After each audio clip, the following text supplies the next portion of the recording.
Pagbasa mula sa aklat ng Eksodo. Mula sa Ramses, naglakbay ang mga Israelita patungong Sukot. Humigit kumulang sa 600,000 ang mga lalaki, bukod pa sa mga babae at mga bata.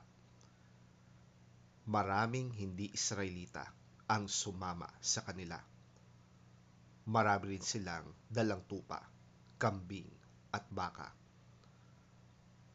At niluto nila ang dala nilang gagawing tinapay na wala pang pampaalsa. Hindi nila ito nakuhang lagyan pa ng pampaalsa sapagkat apurahan ang kanilang pag-alis sa Ehipto. Wala na silang panahong magluto ng pagkain.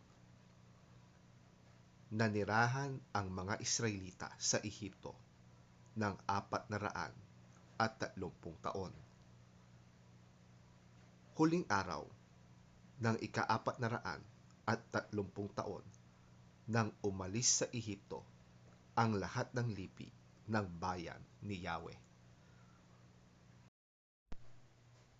Nang gabing yon sila iniligtas ni Yahweh at inilabas sa Ehipto. Kaya ang gabing yon ay itinalaga nila sa pag-aalaala sa pagliligtas sa kanila ni Yahweh. Ang pag-aalaalang iyon ay patuloy nilang gagawin habang panahon. Ang salita ng Diyos. Salamat sa Diyos. Ang mabuting balita ng Panginoon ayon kay San Mateo. Papuri sa iyo, Panginoon. Umalis naman ang mga Pariseyong naroroon at nag-usap-usap kung paano nila maipapapatay si Jesus. Nang malaman ito ni Jesus, umalis siya sa lugar na iyon.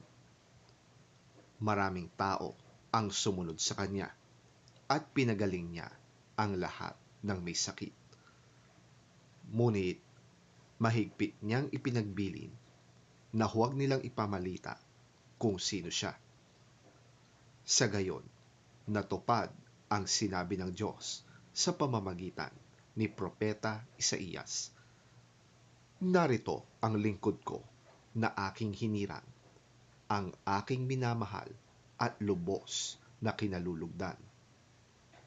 Ibubuhos ko sa kanya ang aking espiritu at siya ang magpapairal ng katarungan sa mga bansa.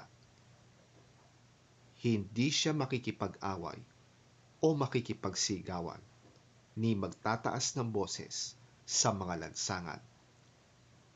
Hindi niya puputulin ang tambong marupok.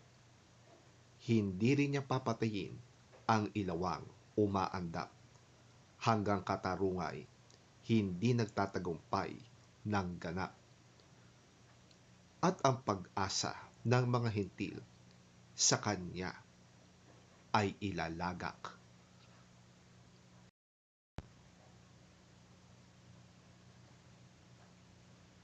Ang mabuting balita ng ating Panginoon. Pinupuri ka namin, Panginoong Hesukristo. But the Pharisees went out and plotted how they might kill Jesus.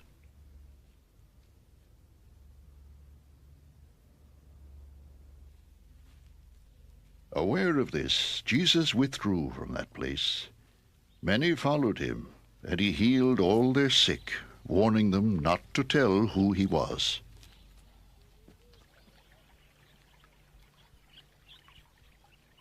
This was to fulfill what was spoken through the prophet Isaiah.